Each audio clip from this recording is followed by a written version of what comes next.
The Mark Pope era has officially kicked off at Kentucky. Let's talk about the first game, what we saw, what we liked, and who stood out. There's a lot to go over. We're going to have a ton of highlights and commentary. Stick with us as we talk Kentucky basketball.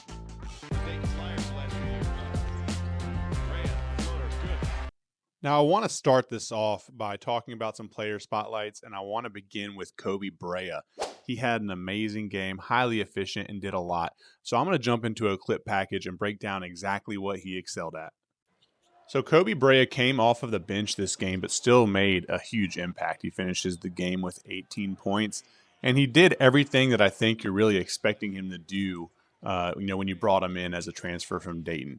He was a really efficient shooter, was lethal from long distance. With the ball in his hands, he was also exceptional in navigating the pick and roll, getting to the rim, keeping defenders off balance, not letting them cheat his three-point shot, making them stay honest and beating them to the basket, finishing at the rim. So super encouraging and moved off the ball as well. Next, I want to talk about another newcomer, Oklahoma transfer Otega Oweh, who was the game's leading scorer and made an impact in a variety of areas. Oweh was just a physically dominant player in this game. I mean, he was living in the passing lanes, getting out in transition after getting steals and finishing athletically at the rim. I mean, when you think about this Kentucky team and the amount of offensive weapons they've assembled, having somebody that can be this two-way type of player is just going to be incredibly valuable and is going to allow them to probably reach the success that they want to have this year. Now, I think there is going to be some question as to how this translates against better teams, but from a Kentucky fan standpoint, you have to be extremely satisfied with what you saw from Oweh.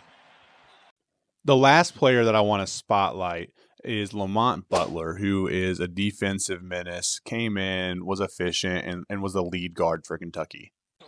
So you're primarily going to see offensive clips here from Lamont Butler, but ultimately, he had just an all-around good game, shot 50% from the field, was able to get to the rim, use his quickness to his advantage against a team that's definitely not as athletic as him, and was just, his typical menace self on defense, pairing with Oweh very nicely on that end of the court.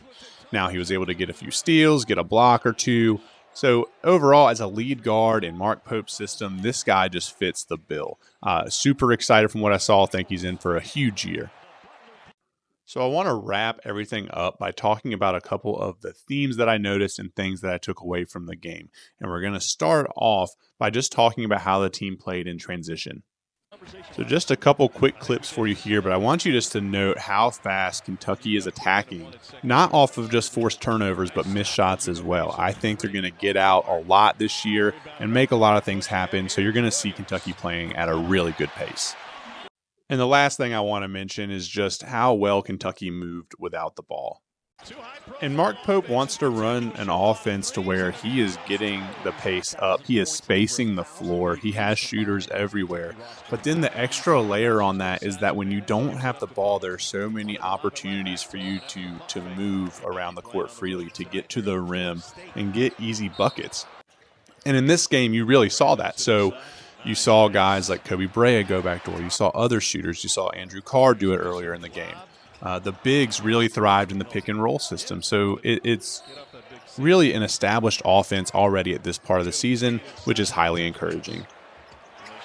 Wrapping things up here, if you are a fan of Kentucky, you had to be super satisfied with what you saw. I mean, Mark Pope really has done a good job of assembling a roster and putting together a team that's going to be super competitive, and it should be a great year for the Wildcats.